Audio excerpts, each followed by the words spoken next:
Mas pois é, né, Bruno? Hoje estourou essa história do Thiago Almada poder aparecer no Palmeiras. Ontem a gente comentou rapidamente sobre ele. Eu acho que seria Não, um a gente 10. palpitou. A gente não falou tinha sobre, tipo, informação. e se o Almada Eu viesse, acho que a né? informação é que essa negociação começa a partir do momento em que o Bruno Milhões fala, É. pô, um bom negócio pro Palmeiras, Não, eu hein? falei- Aí esse o cara- Anderson Barros. Poxa, vou olhar Palmeiras aquele não vai menino. atravessar o Grêmio, não, gente. Aí foi atrás. Mas assim, acho que se ele vir, vai ser um excelente jogador, vai caber como uma luva nesse Palmeiras, porque precisa de um jogador com as características que ele tem, pra até desafogar um pouco mais o Andreas Pereira, mas é um assunto que a gente vai falar mais pra frente, porque hoje, de fato, né, Bruno, essa questão política e até nos primeiros dias do ano, a gente falava sobre mercado de transferências e o debate era, poxa, mas se anuncia mais dirigentes do que jogadores, e agora a gente tem essa semana, né, a remessa de dirigentes sendo apresentados oficialmente, a do Marcelo Paz, super importante, porque ele falou sobre o transfer ban, falou sobre Memphis, a questão política, né, interferências externas no trabalho dele, e também o presidente do Conselho Deliberativo do São Paulo explicando, inclusive, por que houve a mudança na data da votação do impeachment do Júlio Casares. Então, a semana que vem, que vai acontecer vai ter o dia 16, e é quando a gente vai ter essa votação, promete ser bastante agitada. A gente teve um 2025 com o Corinthians, né, a gente falando muito mais sobre política do que sobre o futebol de fato, e a gente começa o ano com mais um clube paulista vivenciando essa situação, e é o São Paulo. Não, e é um dia que é marcado, inclusive, pelas apresentações no São Paulo. Inicia com as apresentações, só que o foco do dia não tá sendo as apresentações, tá sendo essa coletiva aí do Outen Ayrens, que daqui a pouco a gente vai ter mais detalhes com o PDV. Mas... situação bastante complicada no São Paulo, mas em relação ao mercado, eu acho que a do Almada não tem como. Ouvi, inclusive, já nos corredores daqui da Bandeirantes. Não foi eu. Não foi a Gabi.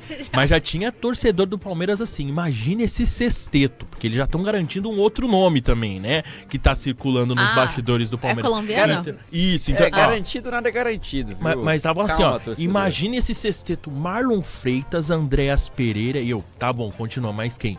John Arias, Thiago Almada, meu Deus, Flaco e Vitor Roque. Acabou o futebol, acabou a rivalidade. Não, calma. Eu só Sim. acredito quando assinar o contrato, até porque É. a gente já viu a situação do contrato não chegar, né? Ó, Então, eu, só pra falar sobre isso, tá? Aproveitando que eu já tô aqui, daqui a pouco o PDV vem pra falar mais aí da situação do São Paulo, a gente vai falar de Corinthians também, mesmo sem a presença do Luiz Fabiani, mas sobre essas negociações, até pra atualizar o torcedor que tá ouvindo aqui a Rádio Bandeirantes, os dois nomes procedem, o Palmeiras faz contatos. Não há proposta oficial na mesa de nenhum dos clubes, nem do Atlético de Madrid, nem do Wolverhampton. O que há em relação ao Thiago Almada é uma proposta verbal. O Palmeiras entrou em contato e falou, ó, tô a fim de oferecer tanto, que é próximo do que o Atlético de Madrid pedia, cerca de 20 milhões de euros, que é um valor bem alto, mas é algo que o Palmeiras mas, pagou Bruno, mais do que isso para alguns Palmeiras jogadores. Né? pagou 12 milhões no Sousa, Sim. que é um jogador que não tem o mesmo impacto Não, e nem não a chega perto. mesma característica que o Almada tem. Embora a gente tenha visto pouco do Almada, porque ele Sim. chega em julho de 2024, mas fica só até o fim do ano, mas aquele time Sobra. do Botafogo que era muito bom, com ele ficou ainda melhor, né? E aí eu vi uma interpretação, Gabi, que diante de... Isso é uma informação de um colega, né? Eu tenho essa informação das duas negociações em paralelo.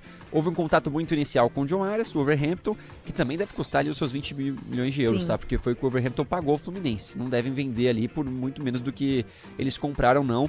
E a situação do Almada. Eu acho muito difícil que o Palmeiras compre os dois, tá? Eu acho bem difícil, apesar de não ter informação de que uma negociação tem relação com a outra. Mas eu vi interpretações de que, diante da vontade do Almada de permanecer na Europa, o Palmeiras já teria ido para outro foco.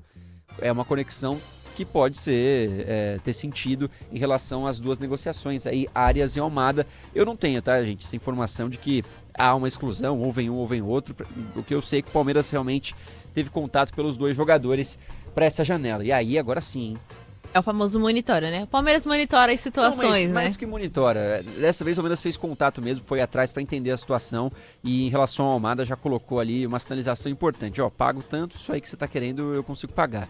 Eu vi gente falando de que a situação do Almada passa muito por isso, pela vontade dele de permanecer ou não em grandes polos. Ele tem mercado na Premier League, Sim. na Itália, tudo isso. E a informação inicial surge na Argentina, né? Um colega que acerta tudo lá. O cara acerta tudo, que eu esqueci É o o nome dele Gaston, agora. né? Isso. O sobrenome é Gaston. É um cara que dizem ter muita facilidade de enfim, na Federação É. Argentina, é um cara que entra e sai lá, é um cara de muito respeito na imprensa argentina e deu essa informação de que o Palmeiras é o time que mais avançou porque já fez essa proposta verbal e aguarda aí que o Atlético de Madrid responda.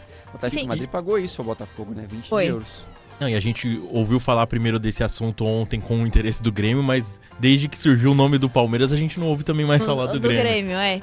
E eu acho que é também interessante a gente falar sobre essa questão do Thiago Almada, porque na primeira notícia que saiu desse jornalista argentino, ele cita que um dos diferenciais e algo que pode brilhar os olhos do Almada é a questão de ser convocado para a Copa do Mundo de 2026. O Almada foi campeão em 2022 com a seleção da Argentina, muita gente não lembra que ele estava naquele elenco, mas ele Verdade. estava, ele foi campeão e ele quer ganhar mais minutagem para ser convocado de novo, né? Ele perdeu espaço na seleção argentina e a gente viu um jogador do Palmeiras, né? 2 jogadores aqui agora, o Aníbal Moreno acabou saindo do time, mas 2 que foram convocados enquanto estavam no Palmeiras, o Flaco e o Aníbal Moreno. Então talvez isso seja um ponto de partida para que ele repense pelo menos essa temporada de 2026, porque ele tem jogado super pouco no Atlético de Madrid. Sim. Ele praticamente não tem minutagem, ele embora eu entrou entenda. Ontem, é. Entrou ontem, só que ele tem poucos minutos, levando em consideração que você quer ser convocado para uma Copa do Mundo. Eu acho que no Palmeiras ele teria essa oportunidade. Se ele for para outro clube da Europa, vou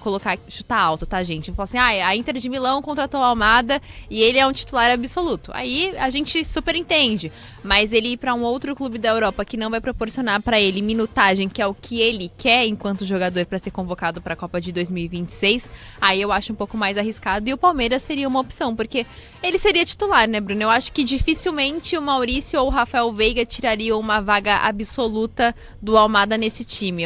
A gente viu na reta final da temporada passada o Veiga ganhando mais oportunidade, mas era um Palmeiras que já tinha largado o Campeonato Brasileiro, a Libertadores tinha ficado muito difícil, assim, a gente viu o Palmeiras jogando a final da Libertadores, um time praticamente irreconhecível, como se não estivesse jogando a final, e aí o Veiga acabou ganhando um pouco mais de oportunidade e o Palmeiras jogou bem contra o Ceará, mas era um cenário diferente. Quando o Palmeiras estava de fato competindo pelo Campeonato Brasileiro, pela Copa do Brasil, a gente não viu esses jogadores sendo titulares, o que eu acho que não aconteceria com o Almada, ele sim seria titular no Palmeiras.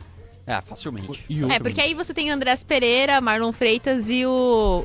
Se o Almada viesse, por exemplo, o Almada no meio de campo. Esse trio aí seria um trio titular com uma peça ou outra mudando e você mudando ali o ataque a alguns jogadores. Só um né? detalhe, eu li que o responsável, né, e é mesmo por essa negociação, o Palmeiras vai ter o contato intermediado pelo André Cury, que é um grande empresário aí de trâmite Bem internacional. conhecido, Não é né? empresário do Almada, mas vai fazer esse meio de campo aí, o que pode ser uma força aí pro Palmeiras no mercado de transferências, vai estar bem representado.